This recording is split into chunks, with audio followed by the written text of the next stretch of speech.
Yeah, and I'm on the fence I've about. got fucking PTSD. I keep expecting Legion to just break into the intro. we have trauma from literally just having a conversation with our friends at this point. You weren't there, man. Well, you were. What is your shirt? What is that? It looks like Minolta symbol. This is Aperture Science. Oh my goodness, I was going to say, I think it's Portal. Oh, Well, yeah. speaking in very broad terms. Yeah. Yeah, because Minolta had a very similar one. Revealing that they were, in fact, the evil company the entire time. I say something slightly weird, but Minolta is a sexy sounding name. Minolta. I feel like it's very That's nearly tasty. an STD. Oh, for fuck's sake. Well, that's ruined. You're welcome. I read a long time ago when I was in college that there were some companies, corporations, before they came up with a name, would study and research names that would be the least offensive to people. And Xerox came up with their name through that method. They thought for some reason Xerox was, as a corporation, didn't bother people. Xerox is a very evil corporation sounding name, though. I know. That's what I'm The saying. name that says nothing. Yeah. Oh. Yeah. It's so neutral that it sounds bad. Yes. Yes, that's a real, you've got something to hide. It's that sinister innocence. Yeah. Welcome to Totally Innocent Company. Yeah, it's that bollocks. Welcome to Legion Corp.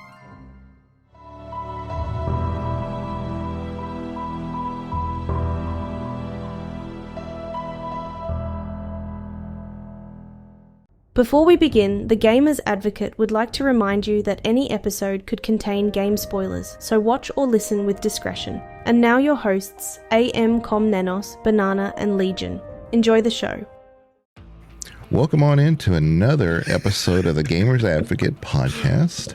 I thought I had just gotten over the trauma, but no, we're right back into it. You interrupted my game of Tetrio. Yeah, well, you get 1,000 gamers in a room and you might get 1,000 different opinions, but, we like to cover all topics in good, bad, ugly, whatever. But Literally the title of the episode that's being released today. Oh, yeah. Yeah. I didn't actually read the description. I just went by good faith that you did it. So I appreciate that, Legion. I just, whatever you put, good absolutely. enough. It has a description. If you can't trust the people you co-host with, what are you doing? But it's weird because I thought our friendship was based on suspicion and doubt. Yes. Ours is. Yeah. Oh, it's Legion's. Yeah. Just fucking floating above us all on his cloud. There's among us and then among y'all.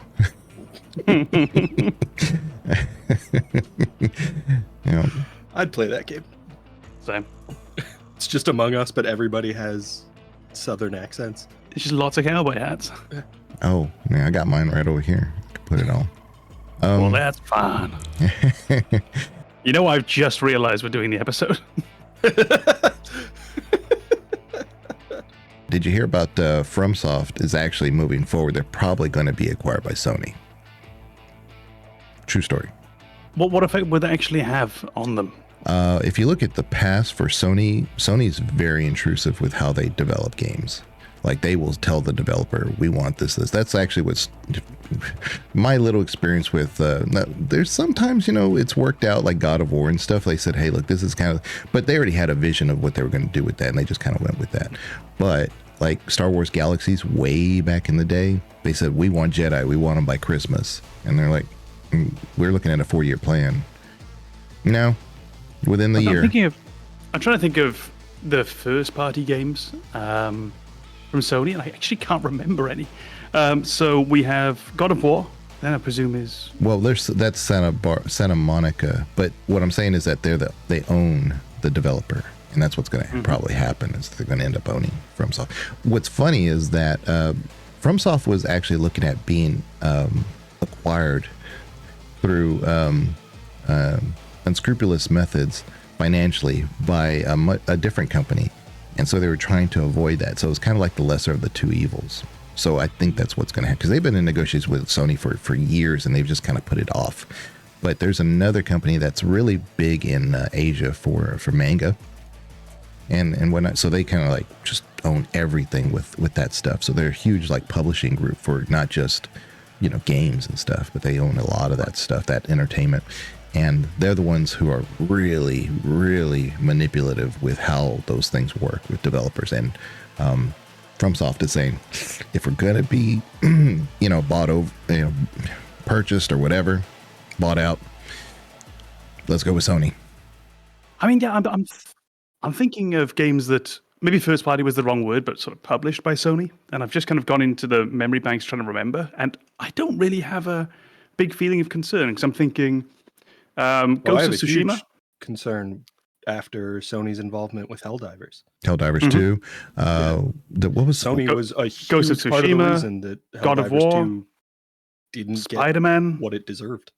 Death Stranding. Concord? They have shown that they're willing to permit these more interesting style of games and to let studios stand on their own 2 feet.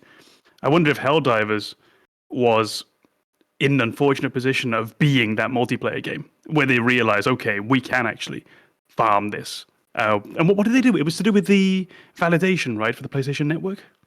So you had to have a PSN account, which is not available in many countries, and they actually did end up going forward with that, where Helldivers 2 is now not available in those countries. So they just destroyed a potential market base because those people couldn't commit to Sony. Yeah, because I know they rolled back on it at one point, didn't they? But I guess that was for a few days. Yeah, they didn't require it for the game, but now they're not selling the game in places where you can't get a PSN account. So I imagine this would be sanctioned countries and things like that primarily.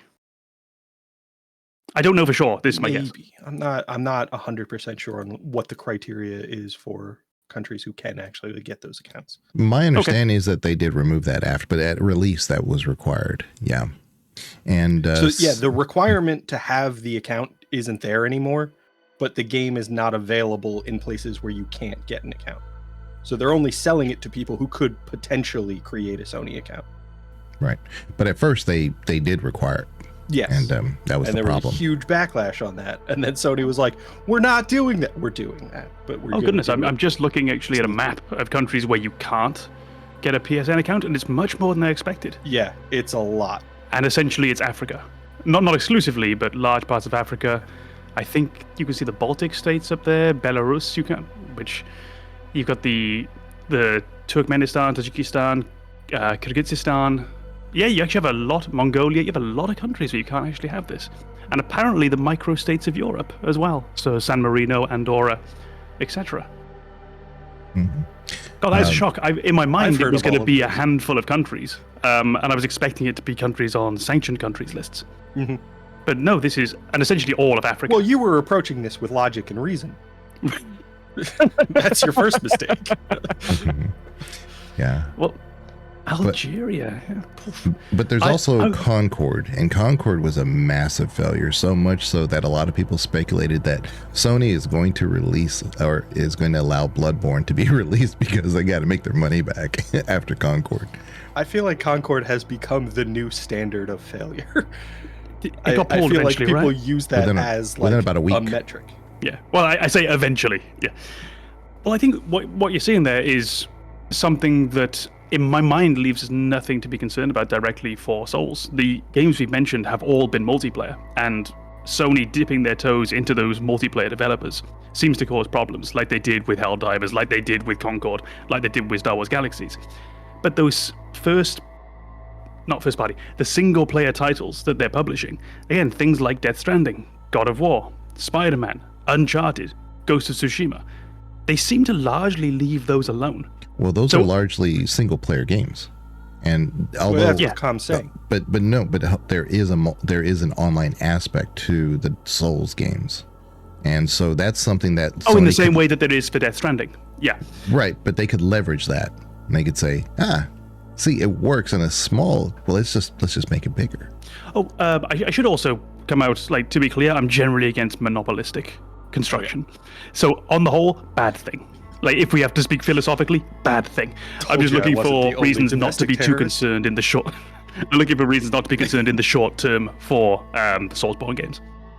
I would also imagine, given the success of FromSoft's games, they have some leverage in the negotiating room to say, you're not going to invade what we do to that extent. You're going to give us certain freedoms and certain powers over our intellectual property, and you will reap the benefits, but you have to let us do what we do. I would hope that's the case. I have no idea. I'm not involved, but I think there's just such a kind of universal respect for FromSoft that it's pretty tough for anybody to be like, oh yeah, Sony needs to come in and fix things. Like, FromSoft's not in need of repair. Still remember from when EverQuest was the biggest MMO in the world, and they basically made Star Wars Galaxies, and Star Wars Galaxies did not work. It could not compete with WoW that came shortly after because of Sony's involvement. They took it over. Yeah, like I wouldn't base too much tomorrow based upon sort of games from 20 years ago, 30 years ago. But it is worth keeping in mind that they do have a track record that also extends until the more recent day. I think we have to lean our hopes on what Banana said, that this company is a company that was already on a strong footing, that they have developed a series of games which are genuinely iconic, to the point that their brand, and not their brand of game, so not Dark Souls, not Bloodborne, not Elden Ring, but FromSoft, as a brand is already so strong, you'd like to think that they would have had plenty of negotiating power at the table, because I would firmly believe that they could have self-published in the future going on if they wanted to. With the money they made from Elden Ring in particular, there's no reason they couldn't have worked on their own. There must be a reason they'd have gone with Sony. Essentially, I'm channeling pure cope through my veins because I really don't want anything to change. Yeah, so this is like aggressive optimism. Yeah. If this means they have a bigger marketing budget, if this means more people get to play it, great. I think there's other dynamics here that are going on because the parent company over FromSoft now has their fingers all over the place. So they kind of are like, they're not one of those that like, hey, this is our focus. So they've never had to like tell FromSoft, or really probably even had the ability or the know-how to say, oh, this is really what we want you to do. They were just kind of like lucky to run, be owning FromSoft basically. Now, like I said, there's zero evidence to suggest that anything bad is going to happen from all this, but I am, mark my words, I am very concerned. A few moments later.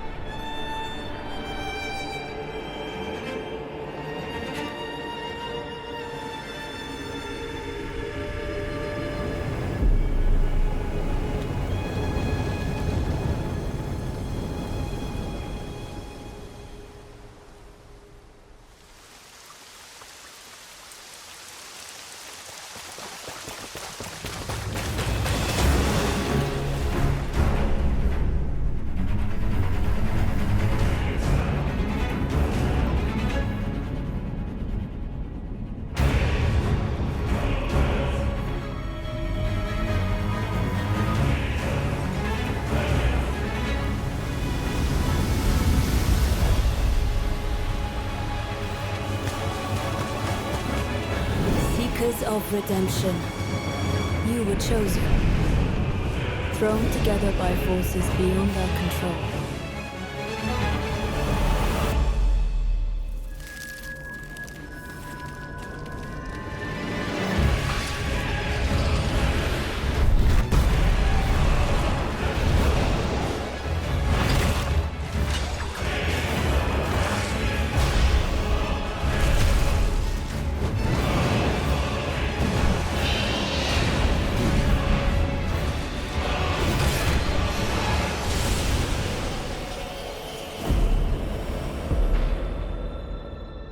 Tragedy must be averted.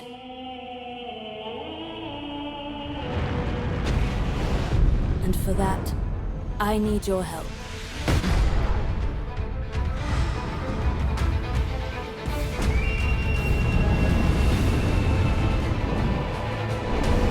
Stand tall.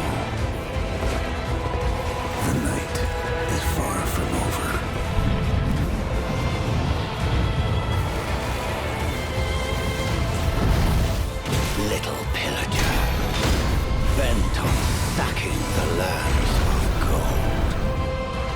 I will swat away any and all who dare approach.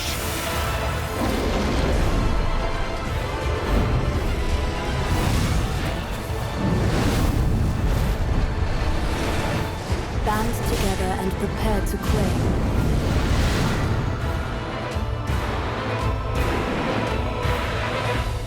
The life of the Night Lord.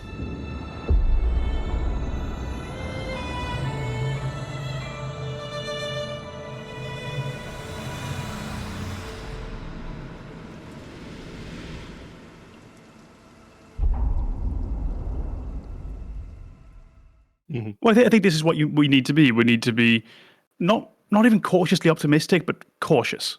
You just have to be, we're in a wait and see situation. We can't change anything. We don't know the ins and outs of these contracts. All we know is that a beloved developer of games that people enjoy, that are very niche, despite how many some of them sell, it's a very niche style of game. There's a whole group of people who will never play them for multitudes of reasons. But there's a massive crowd who will almost exclusively play these and that adore that style. And we just have to hope that Sony keep their fingers out of it and let the developer get on with what they've been doing for a very long time.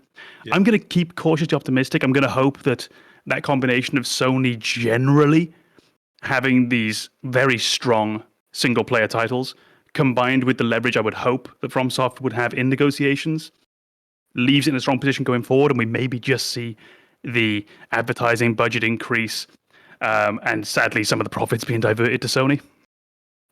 And I hope that's the worst of it.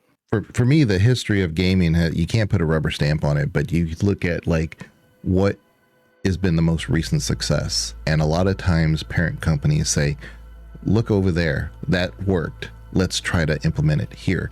You see it a lot from when RPGs were a dying title before Baldur's Gate 1 came out. And then Baldur's Gate 1 changed the game and suddenly RPGs were big again. You had the MMOs, they go in these cycles to where everybody tries to like catch that moving target. And you have to look at the most recent games, what have been the most successful ones. And I would say in Asia, that was a big seller is Black Myth Wukong. So you're going to potentially see FromSoft being told, look over there. That sold more than your stuff did. We want you to be more like that. So I'm not saying that's going to happen. I'm just saying you kind of have to like see what's happened in history and then maybe apply it. And so that's just how these higher ups in these companies think. Yeah, it's like I say, it's that analysis of the recent history of it that leaves me not too pessimistic about the video game's future, specifically with Sony for this single player game. If it was a beloved multiplayer game, I think I'd be a lot more concerned. But my issue with the purchase of the rights to become the publisher for these games, it really falls into a much larger concern about how many video games are now being centered into a handful of extremely large publishers. The mergers and acquisitions that seem to be never ending in this. That can't be good.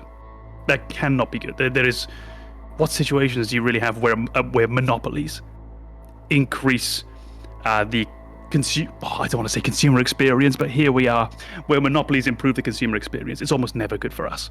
Oh yes, almost universally monopolies reduce quality.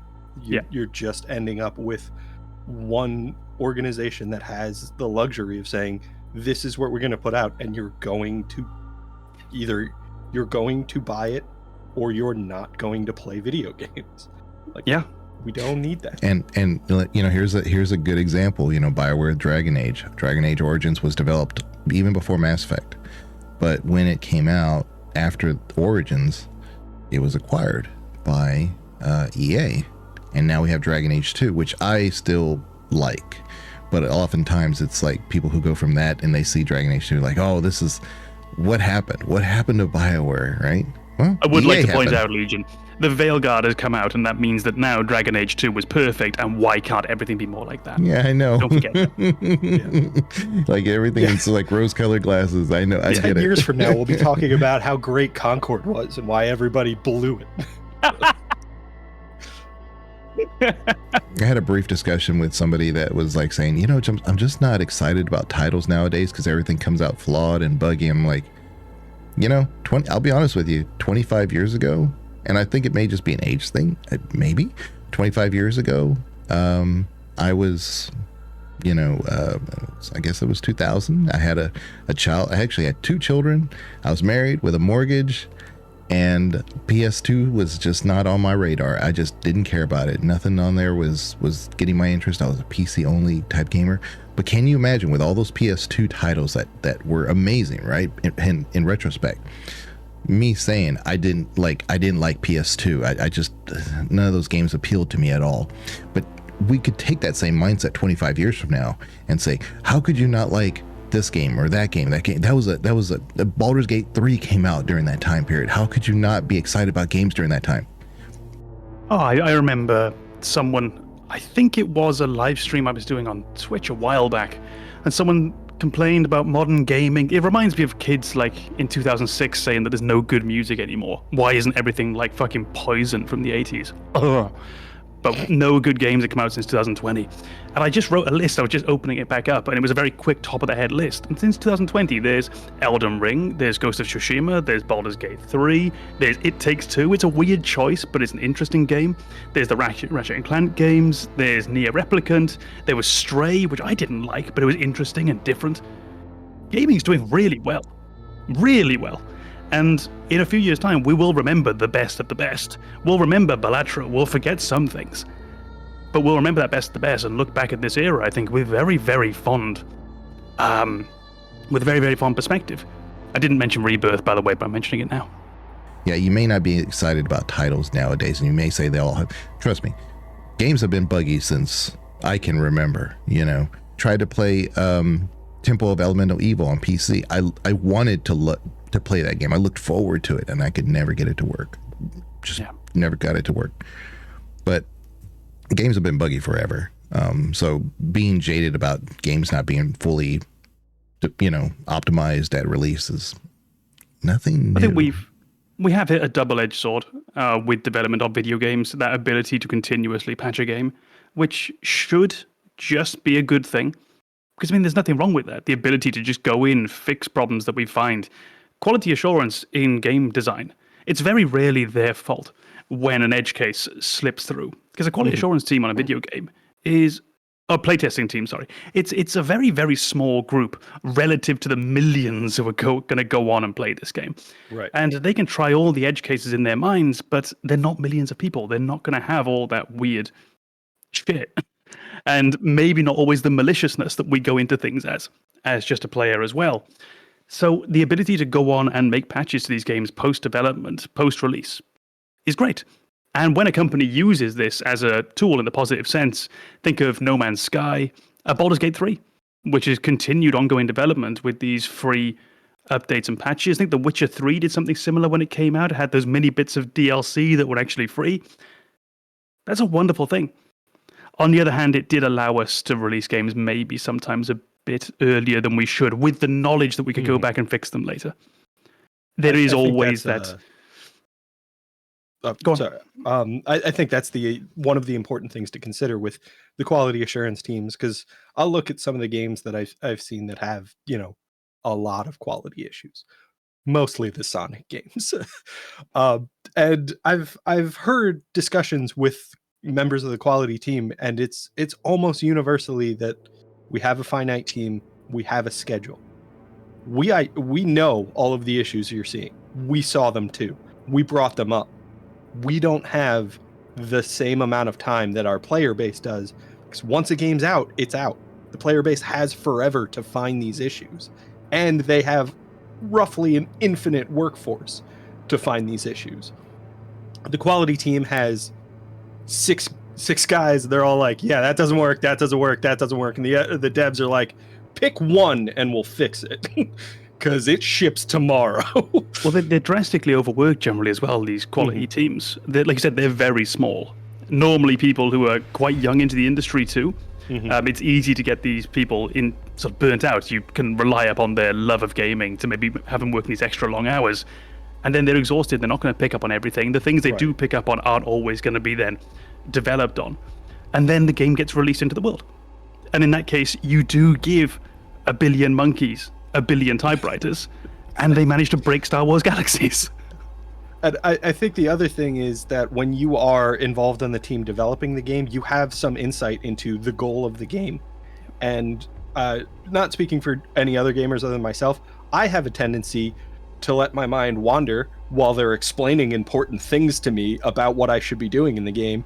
And then I find myself in the situation where I am now in an environment where I don't know what I need to do to progress. So I'm going to try everything. And when your quality assurance team has an idea of what the game is supposed to do, they're probably not going to do the stupid stuff that I do, because I'm like, well, I don't know what I'm supposed to do. So let's do everything that I'm not supposed to do so we can rule those things out. Yeah. And that's, I mean, if you want to take that approach, if you want your quality assurance team to do the stupid stuff that I do, you're going to need a lot of them, because I'm exceptionally stupid. You need like 4 or 5 people just to replace me, and there's a lot of me. And this is it. They need to be working primarily on those behaviors that are the more common edge cases, if you will. The things that they expect people will probably try, but they probably shouldn't, to do the really inane, stupid stuff. Yeah. No offense. There is something. Don't that apologize they need to for being accurate. Fair point. But there's simple limits on time. As we mentioned in our previous video on currency in video games, when you have exclusively limited resources, at some point something has to give. Right. And in this case, you simply cannot cover all of this. And they also know, in the age of live patching where we can do this, that they will get that massive increase in bug reports, that massive increase in quality control issues when they release the game to the public. So we kind of got a bit rambly towards the end there. I say we to cover the tracks for being me. No, you're fine. But like if you have a quality assurance team, like Banana was saying, where you have like 6 things that you identify, and even if you can fix those, the development team may not have associated, because they may not be talking on the same, they may not have worked on the same thing. They're just fixing that thing, which in turn broke 6 other things, which in turn broke 6 other things. So quality assurance is one thing. It's another thing to like have the bigger picture of why things are the way they are. Sometimes it's the code. Sometimes we couldn't climb that hill, or like there was a barrier there and we didn't mean for you to fall through that, because before there was no scene there. We had to like move it in, you know? So that's something I've learned in my experience with software development, is that, and this might not be universal, it might not be appropriate in gaming at all, but in my experience, we typically break the development up into tasking of individual components. So when you're working on one thing, you work all the way through it, you release a finished version, and you have quality review that, and then you move on to your next task. And then quality comes back to you and says, there's these issues, you need to go back and fix them. And while you're going back and fixing them, what's going through your head is not all of the interdependencies. It's not all of the connections that this update will impact. It's, how do I fix this issue? So you fix this issue and it creates a downstream issue somewhere else. And if that section has already been reviewed, that issue might not get caught, because quality already approved that issue and doesn't recognize that the changes that have been made will now impact that other section. So it's this kind of never-ending cycle where you have to update software as a result of a bug, and then review everything again. So every time a bug gets fixed, QA has to review everything again. So by being good at their job, QA creates more work for themselves. It's this never-ending punishment for them. And I think that's actually really hitting the nail on the head, is that idea that it's a job that can never really be done. Yeah. I mean, you'll see this with the most polished of games, that at some point an error turns up. And this will be 10 years after the game has been released and everything's been done and the QA team doesn't exist anymore. They've all gone on to bigger and brighter things. The development team doesn't exist anymore. And we're still finding bugs, still finding interesting little things that have gone wrong. There's nothing we can do about them now. I think another thing that maybe we also have to think about with the playtesting team is that when a problem maybe goes back to the developers, so they found problem X, they send it back to the developers, if you have, especially on an indie level, maybe a fundamental problem with the engine that you're working in, causing this problem, there may well not be a way to fix it, or not be a way that you can actually get around it in the first place. There are so many potential problems and pitfalls in video game development, so many things that can go wrong, and how every little, thinking on a really simple scale, every little function that you develop somewhere in your code is capable of having these tiny little knock-on effects all the way through. There's essentially no way to complete quality control. And this is why, generally, I will always love the fact that we can go on and continue patching a game after it gets released. The only problem with the idea of post-game development or post-release development is when a company then uses it for nefarious purposes. Right. Or decides that they're going to use it as a way to farm more money from the audience. Mm-hmm. Then it's bad. As a tool, it's a wonderful thing. But the implementation I is would the say problem. the other issue with that is when you have this intent to clean up things after the game is released, how do you retain all of the people who worked on this program indefinitely to say that we need you to be available in case somebody finds a bug in 5 years? Like, no, I have other things I need to be doing, and you're not going to pay me a full-time salary to wait for a bug report. And dude, there are, like, on my very limited knowledge of development and coding, there are functions that I wrote 3 days ago that when I go back and look at, I think, what the fuck is this? Yeah. And it can be commented as thoroughly as I want. At some point, you're reading with a slightly different mindset. You're reading with a slightly different perspective. Coming into that as a new developer is going to be nigh on impossible. Going into it 5 years later is already going to be very difficult. So, of course, they're not going to keep you on retainer. But also, I'm thinking of, because of course I am, because it's what I do with my free time, I'm thinking of Rebirth. The development team who made Rebirth was largely the team that made Remake. And it's now largely the team that's going on to make Part 3 in the series. Okay, great, so we've retained the team, but we want them working on that new game. I don't want them working on that new game and then saying, excuse me, can you actually piss off for a day and go back and fix this bug in Rebirth that we've just found? No, I want them moving on. I want them actually doing something new and doing something different and interesting. When you talk about like the similar developers and stuff, I mean, like Baldur's Gate 3, like you brought up before, is an excellent example of it, because I think Banana and me would probably agree, because we played a lot of the beta. I mean, I had, it came out, 2 years before it actually was fully released. And I had well over 1.5K hours in it. But the most stable portion of that game is Chapter 1, which was in early access that whole time. So they had the opportunity to have all these thousands of gamers to play, and it gave it feedback, what worked, what didn't work, where things were, needed to be patched and fixed over that time period. What's the buggiest part of the game? Chapter 3, right? As you kind of advance. So, and that's very typical of Larian. I mean, that has happened in previous titles for them too. But that goes to show that you can try to say, hey, look, we know about this, let's try to find all this. And then stuff gets found that they didn't even know about. But that's because they just didn't have access to the data of the feedback. But yeah. And that has a very real game development consequence as well, because I've mentioned before that Baldur's Gate 3 actually didn't really do it for me, so I haven't got to Chapter 3. I've done most of Chapter 1, and that's all. I think I'm at the point where you can transition to Chapter 2, but I just stopped playing. I wasn't having fun. But Divinity, Original Sin 1 and 2, I adored them both. But goodness, their earlier chapters were much better games than the final chapters of those. Mm-hmm. The ones that have been in the hands of the public that we'd had a chance to comment on, request features that we'd like to see developed, request dialogue options, things like that.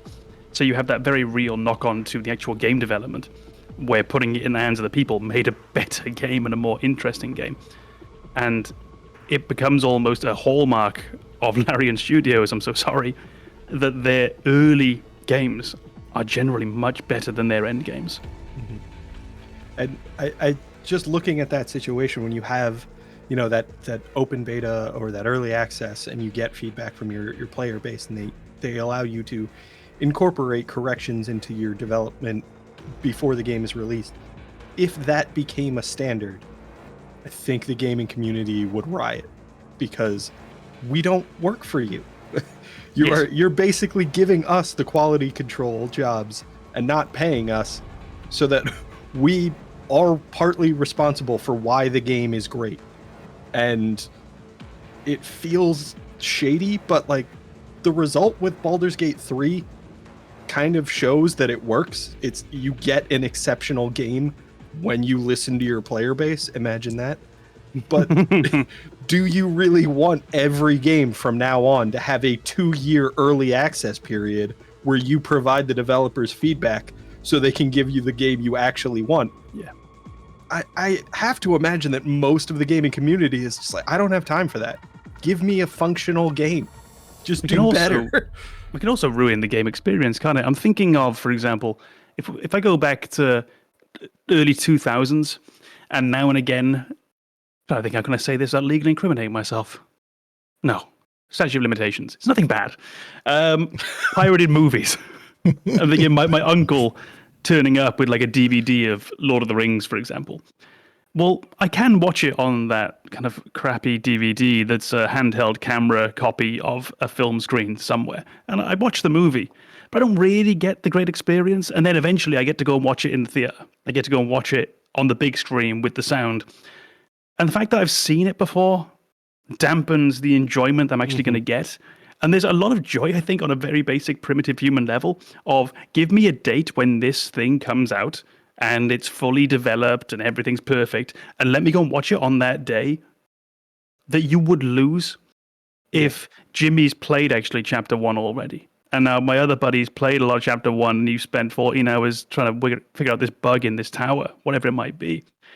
And it also reminds me of the thing that just Banana was saying about we're doing the work of these studios for them if they put the games into our hands.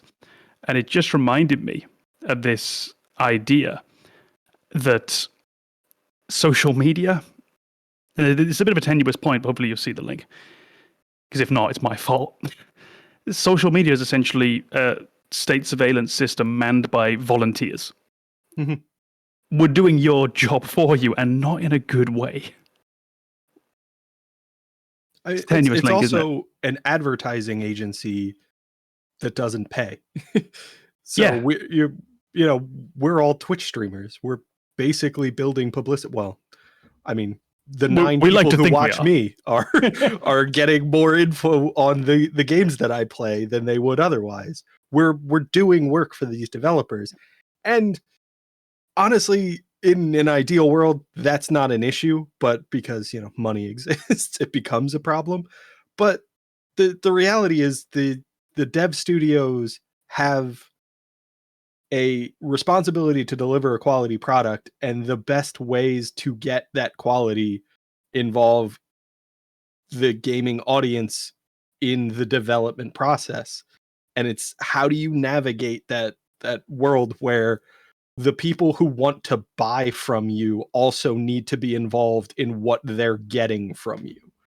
It's a really tricky situation to be in, to say like, we want to give you what you want, tell us what you want and we'll build it. And then if it's not what you want, we'll rebuild it. It just becomes this continuous cycle of like, pay us to make you happy. Oh, you're not happy? Keep paying us. Yeah. Well, I think that's why the early access has gotten such a bad rap. I actually like it personally. And this is for me I should not be the one who says that they like it, right? It seems like a lot of them, I don't know. I don't want to group people, but the people I've talked to, well, anybody between the ages of like, say, around 20 to around 35 do not like early access. They want a game to, Hey, I'm not in that window. Right. I'm not in it. Right.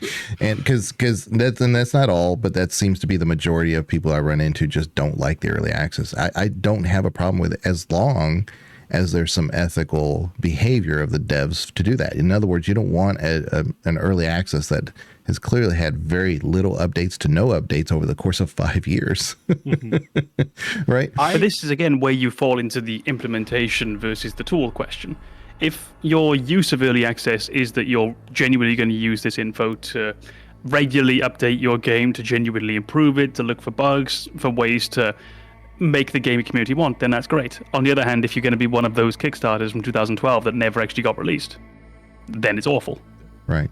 But see, like a game like, I'll give you an example, like Farthest Frontier. I've talked about that before with Com, and I've streamed it. I love that game. But let me tell you why I bought the early access day one when I did. Because they were the same developer, even though it's a colony sim from like 1800s, like a pioneer, like very cozy.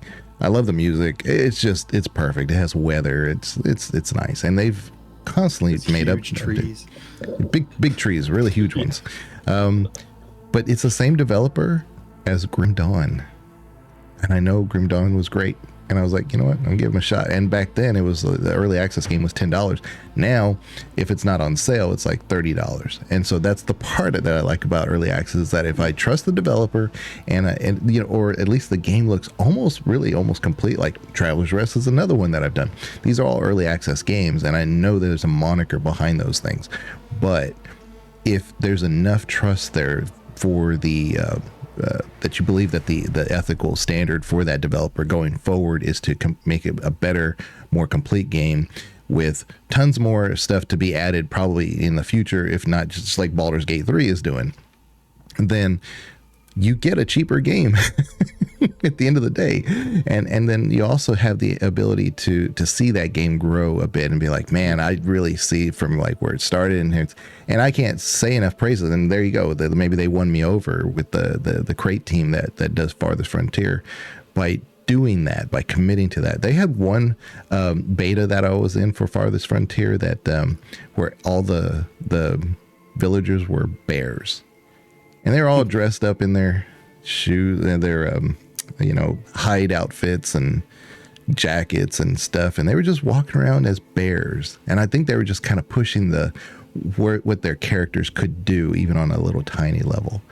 So that was neat. I think we would actually have slightly different responses to these studios. So for myself, I think the only games that I would do early access for wouldn't be a studio that I trust. And that's a bit of an odd thing to say. I'm not saying it would be studios that I mistrust. I would only do early access for a studio that didn't have a game yet, where it was very, very early in their development and they probably need some sales to just stay alive. Now, don't get me wrong, I'm going to be checking that they have been actually doing updates, that they have been making sure the development is going, that there's a reason to believe that they will put out this game that I do want and it looks good. But I think any established studio, I wouldn't feel comfortable participating in early access whatsoever, because that's when I feel like they're gaming me a bit for my money, and I would feel a bit more uncomfortable with the idea. Essentially, I would like to see first-time studios, you're permitted early access, you're allowed to sell me this copy. Established studios, fuck you, make a demo, and make a public demo that we can all try. Give us that first 4 hours, and let us offer our comments on that. Yeah. I think me and you are on the same side of how you think about that, Com, because Manor Lords is a perfect example of that. Manor Lords is made by one person. And at some point, you don't have the resources and the ability at the time. You need more people involved to kind of make that game even what you think, because what they've done so far in that game has been incredible. So, but yeah, I mean, that's one that I think you would be on board with, because they never come out with a game before, and it's incredible as its own, and it looks like it's going to be finished. And as it is, it's highly playable. So. Yeah, and also I do want to see this in a playable state already, to the point that probably I can't finish the game. That's almost certainly a bit too much, but you're going to give me a good experience. So that's really what I am. Do I think I can trust you? Is it your first, and let's say major project, because of course there are many developers that make very, very small projects that don't get anywhere while they're finding their feet. So can I trust you? Is it your first major project? And yeah, I think that's really where my criteria ends. Everything after that is just going to be judgment on a case-by-case basis. You want them vested. Yeah, you want them vested. And I want them to be able to carry on. Game development's not easy, and most people won't make money from it. And because the developer that's making like Concord, like coming back to I'm not picking on Concord, but I'm saying they're not really vested, because there's all bunch, as a corporation, the liquid assets that they may have put into it or whatever, they can walk away from. And this is where your question is going to be, do I trust you? And that's when I'm hoping that, for example, the dev has some vlogs or whatever explaining what they're doing, why they're doing it, and that they're going to have a development history. I'm never going to pick up their early access on day one, ever. But if I see they've been doing early access for 3 months, 4 months, 5 months, and they're developing the game, I might think about it. The other one is probably if it's been in early access for 3 years, I'm going to find it very difficult to invest. Very difficult, because that's when I start thinking, hold on, at what point is this not really early access anymore? Yeah, because I was praising Dave the Diver like crazy. I was like, y'all need, I was a day one Dave the Diver person. I was like, y'all need to play this game. No, it's early access. I'm not going to play it. Like, it's an amazing game. Y'all need to try it. But now, but like I said, I got it a little bit cheaper than had I bought it at release. So I'm also okay with that. If there's some sort of reward for early access, if you get the 10% off, 25% off, whatever it might be, that's always nice as well to show that. And this sounds very, very arsey, but I do want to know that the developer appreciates that people are taking this risk rather than it just being you get to pay full price early. Yeah, I don't think that sounds bad at all. I think with early access, you have that kind of double-edged sword, and I think Com definitely hit one of the aspects of it. You are experiencing a shittier version of the game ahead of time. So, I mean, it's just going to be objectively worse. So when you get the full game, you're already going to have your experiences with an inferior version of this game. And so you're probably not going to have the same experience as somebody who gets it on release day and it's a polished product.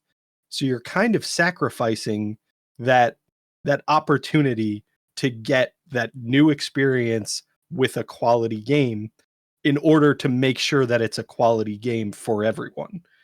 And I don't dislike early access. I have some issues with it. And one of those being, I don't have the time. If every game comes out early access, I can't provide feedback on all of them and give you anything meaningful while at the same time just trying to enjoy what's going on. Because at the end of the day, sometimes I just want to play a game and have it be good without me contributing to that. I just want somebody to give me something awesome, which maybe I'm being a bit selfish there, but like I paid for this. I want it to be a fun experience for me. Yeah. And as much as I recognize that there's value in the feedback I can provide, sometimes I just want to zone out and play a silly game. I don't think I approach it from an altruistic standpoint for myself, but I know what you're saying. But I do have things that I do outside of gaming that, I try to give more people buffer to be able to do the things that they need to do so that later on they can accomplish those things in a more, like you said, polished form.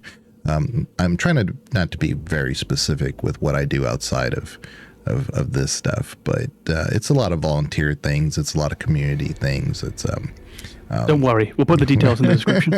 Yeah, no, Legion's address, his full name. But it does help individuals with mobility issues that can't walk, kids, things like that, for physical therapy and things like that. So I do a lot of stuff with that. But my point here is that I inherently have a bias toward trying to be patient towards those things, and so maybe that translates in my mind somehow to say, I'll give them a chance, that's fine, no big deal, I'd just like to clarify, I don't think my participation in early access is altruistic at all. I just think it has value that can make a better experience for other players. That's not the reason I'm getting involved. It's just a possible outcome. I don't think I'm some fucking hero because I wanted to play Baldur's Gate 3 early. I definitely just wanted that game. Let me just be very clear. You are our hero, Banana. Let me also be clear. We have discovered also the Legion actually does believe they're a hero. Yeah. While simultaneously, don't call me a hero. Praise me. I'm curious if use other words, synonyms for hero. What a paragon. I'm curious if you've had the experience with early access that I've had. So I've early access backed, I think, 3 projects ever. And this would have been around the sort of Kickstarter days. So we're talking about the early to mid 2010s when that was really in its heyday, as far as I know. So the ones that I backed were Massive Chalice, Pillars of Eternity, which I don't know if it had an early access, but it definitely was available on Kickstarter, and Xenonauts. So that was the XCOM tribute. I have enjoyed all 3 of those games. I had a great time with them. I played them all in early access, and I played them all when they came out. However, I haven't finished any of them, because by the time you added up my early access time and my post-release date time, it was just so many hours in the game that I didn't want to play it anymore. So I wonder if you've had that experience where you've almost burnt yourself out on the early access, and then the game gets released and you just don't care anymore. I'll because it's on the top of my head when you said that. I approach it differently because I also have a YouTube channel, and so it depends on the game. So like Baldur's Gate 3, so I had a ton of hours playing it before it came out in actual release, and so I thought to myself, I'll make a couple of videos about things that I've found interesting. I did not know the game was going to blow up. I had no clue. To me, it was just Baldur's Gate 3, because all I had been hearing is negativity about, the turn-based game in modern systems, that's not going to work. And then the old head, the OG players of Baldur's Gate, is like, this is not Baldur's Gate. So I didn't think there was actually going to be a well-received community. I just thought, I'll just make it like I do now. Like, I find that interesting, so I'm going to make a video about it, some aspect of an RPG title that I like. And then those things took off. So from my perspective, the early access was a tool for me to be able to give player insight. And so I couldn't really approach it from the way you're thinking. But I saw it as like, I know this about this game, and y'all may not, and maybe sitting on the fence like, should I even play this game, or what's it about, or give me some heads up that when I get in it, I'm not completely clueless. I can watch a quick video that's not spoilery or whatever, and it kind of gives me that leverage to be able to go into the game and, boots on the ground information. So you actually ended up enjoying the game from a different perspective entirely. The early access experience wasn't the same experience as when the game was released. Yeah, and so now like you've seen me like pace Velgard from a very different way that you guys do. That's my norm. Yeah. Mm-hmm. Sorry, Banana. I would say with the Baldur's Gate 3 early access, I got it. I played through the available sequence a few times, and then I took a long break from that game. I got enough information from the early access to know this is a game I'm excited about. This is a game I'm definitely going to play when it's released. It's not there yet, but it's a game I fully expect to enjoy. And maybe as like a protection effort, I decided I'm not going to play this to death so that when it comes out, I hate it. I'm going to play it so that I have that appetizer feeling. Like this is what you eat before you eat to make you more hungry. That's what the early access of Baldur's Gate 3 was for me. This is the taste of what you're going to get when the early access completes and we release the game. And it made me excited about the release of the game, but I didn't gorge myself on it so that when the game came out, I was like, I've had enough. I can't do anymore. And that's important. If you want to have a chance to go on and enjoy the game in the way that you expect to, I think that's depending on the kind of person you are. So I'm speaking very much from my perspective, honestly, and apparently from yours slightly. We have to limit the amount that we play these, because we will become very, very capable of getting burnt out.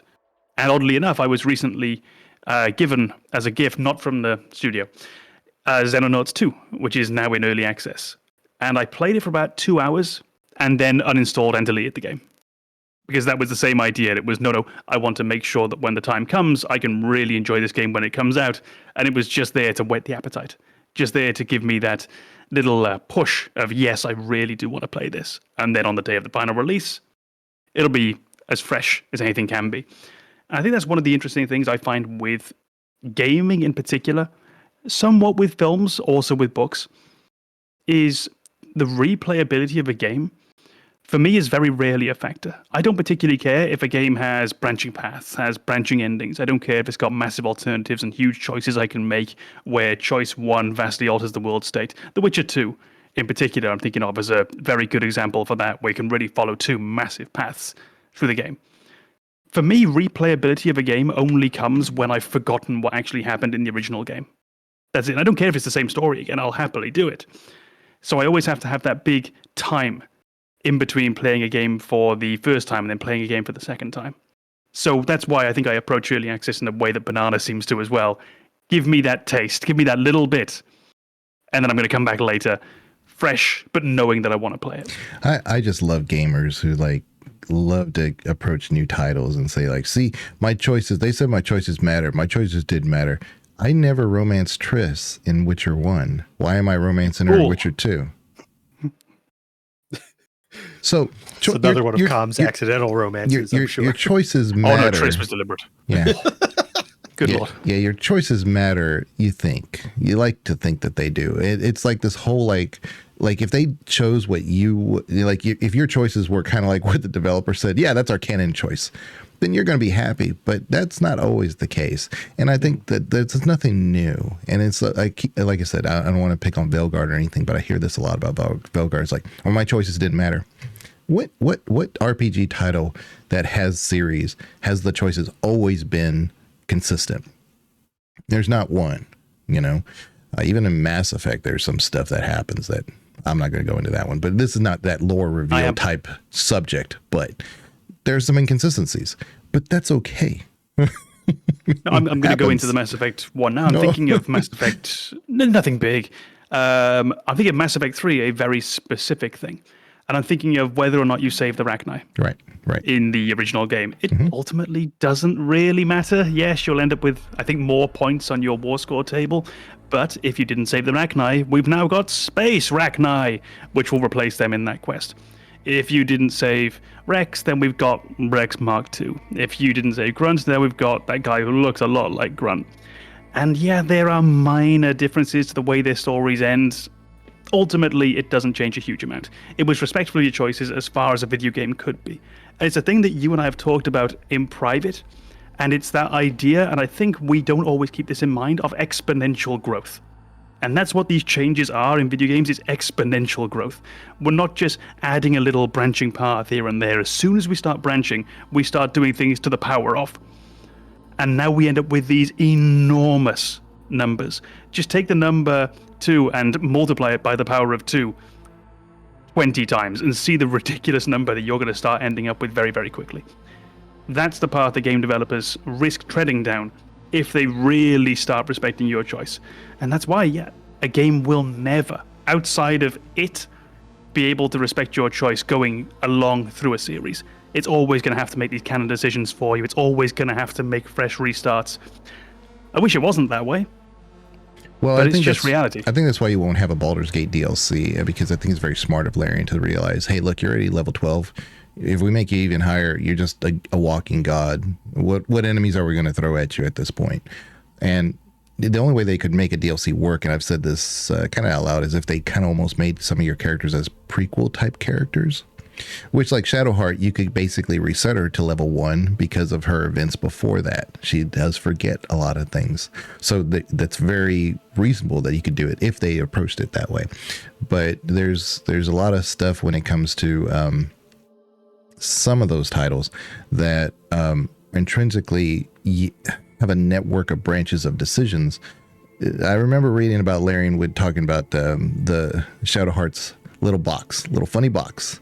We didn't know what it was. We just knew that it was interesting. We didn't know what impact it would have on us because we didn't have access to chapter 2. So none of that stuff that happens with it, we knew. But they kept talking about like that little thing has created more narrative trees than we ever thought it would. And in hindsight, now it's kind of obvious. Like, you could have said this, you could have said that, you could have done this. And that leads to those consequences that they had to write in, that they wouldn't, like, every time they wrote something else came out of that, and something else came out of that. And so the guy who was one of the main writers and developers for Dragon Age specifically talked about Morgan. And we and you had talked about that from before. He knew the Morgan character was going to be a problem. He insisted that, like, this is going to be a character. We're going to fully develop it, but it's going to create a problem down the road because of the choices that aren't going to be consistent. He knew this in advance. So to kind of like say Morgan is not the same Morgan I knew from Origins, Dragon Age 3 or Inquisition. Yeah, they knew that at Origins. Even in the Origins development, they knew that there was going to be a problem here because when you go from series 1, 2, 3 to now Velgard, no matter what happens, your choices don't always translate. Liliana could die in Origins. She's not going to, she should not be there in 2, 3, right? But she is. So they kind of give you a canonical reason. But my point here, like you were saying, is that sometimes those network, the little tree of decisions just can't be implemented. They just can't. We each approach those games that give you decisions with a different mentality than a lot of the people who complain about the decisions not mattering.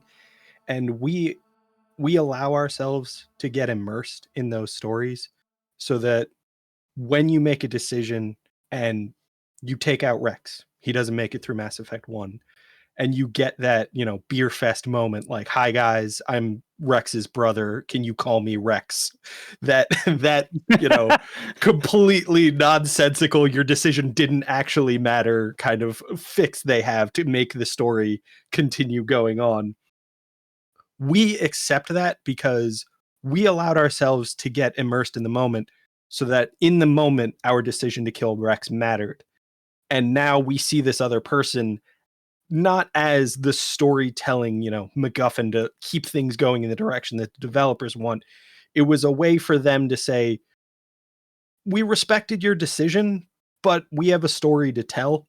And if you embrace the immersion, if you genuinely accept that Rex is gone and you treat this new character as if they're not Rex, you can still enjoy the game.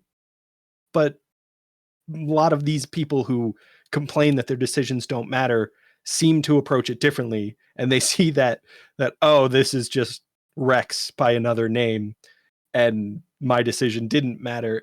It feels like you're approaching it from the standpoint of the world building isn't important to you, and for each of us it's hugely important.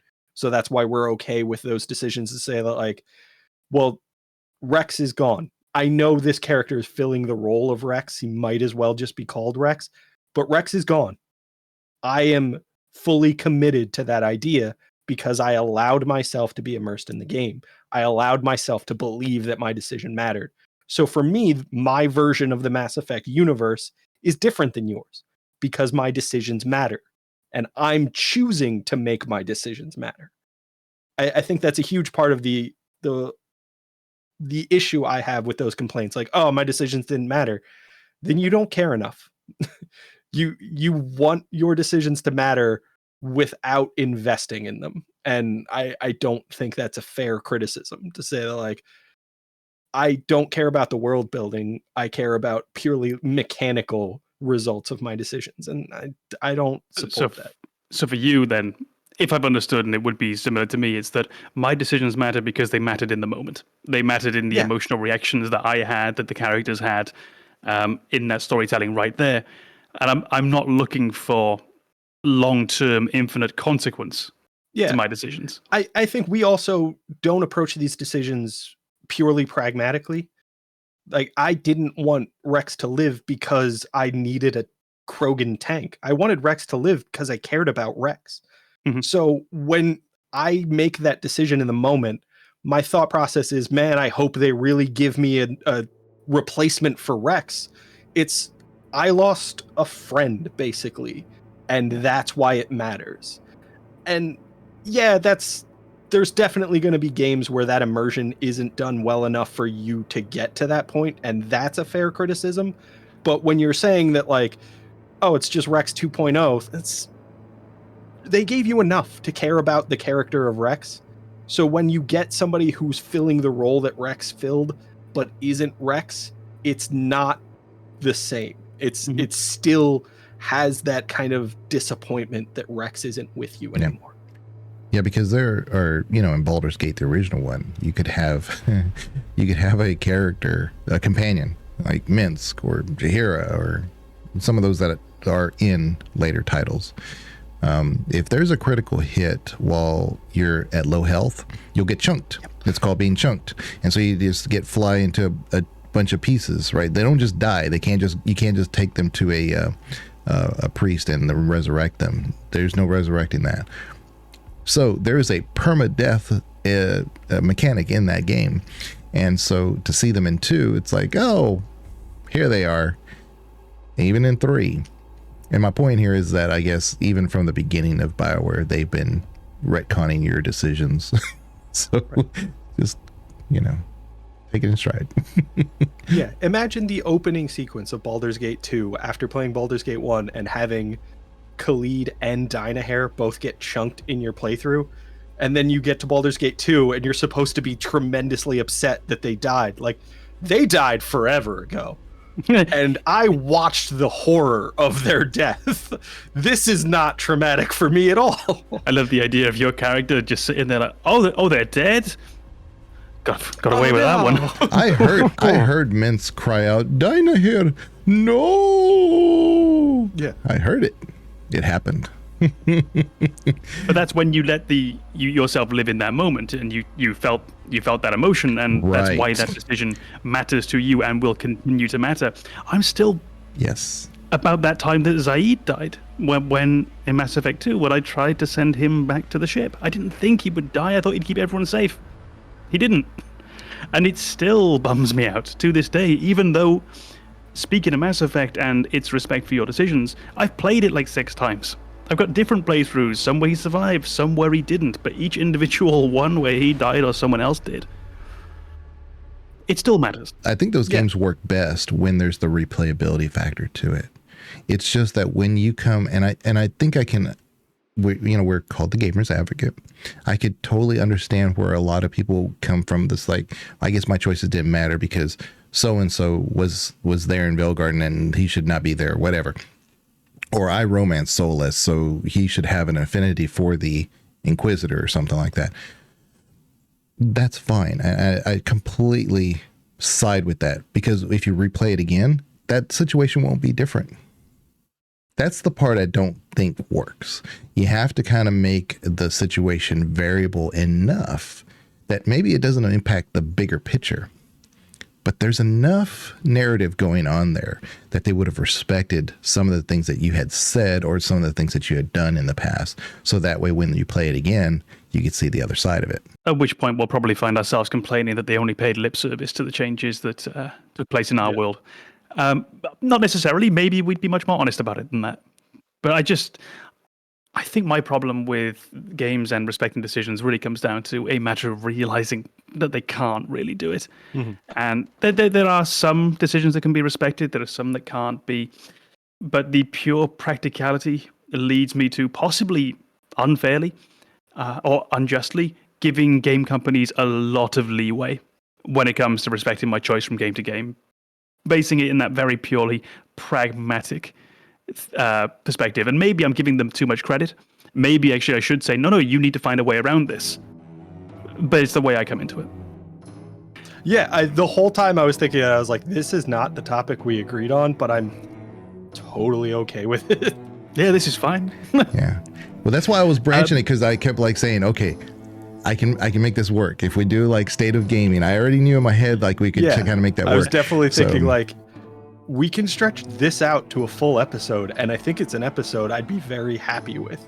Yeah. So I'm not going to bring up that we had a different topic in mind. When we really got into the publishing side, I was really interested.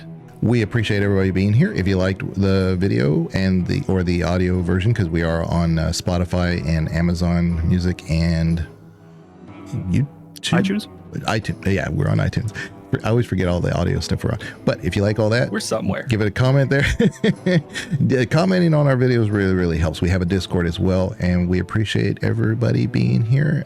We will check you guys later. Bye-bye.